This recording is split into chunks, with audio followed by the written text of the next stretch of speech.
When I was first introduced to tapping, it was about 15 years ago, and I wasn't an EFT practitioner at that time. I'd been an artist and a teacher, and I'd also been someone who'd lived through very complex, disturbing, challenging mental and physical health conditions from my teenage years onwards.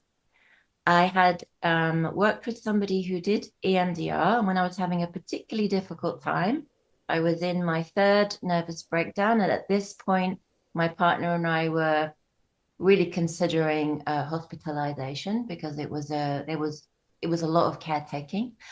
And I went to find somebody who said, "Yes, I could help you, but I'm emigrating. But let me show you this new technique. It's called EFT."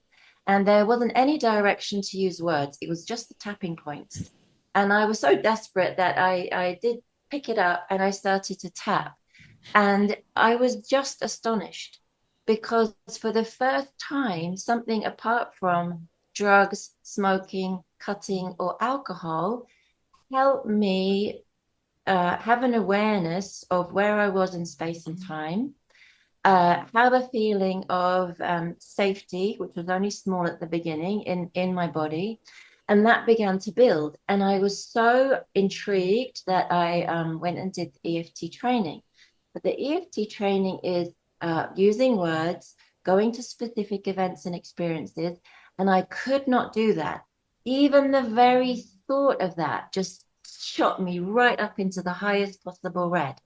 But I knew that tapping the points helped me. And so I just tapped. And at that point, I was literally getting through the minutes of every day. Before I had the tapping, I would do things like watch the seconds flick on a clock, just to kind of grip myself through that reality. It's very hard to explain what that experience is like, but it's a, the emotional equivalent of a physical pain. So just like when you have a physical pain, you have to grit your teeth, you have to go to your breathing, you have to do whatever you can to get through that painful moment. For someone who's in extreme amounts of emotional pain, there's an equivalent to it.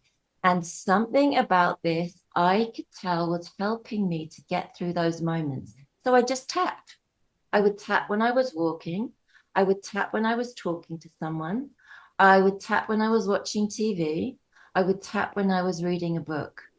And it brought a sense of a beginning sense of safety and reassurance and stability and nothing miraculous overnight, but a general building, growing sense of okayness. And those extreme behaviors to feel better needed to happen less and less and less. So I kept on tapping.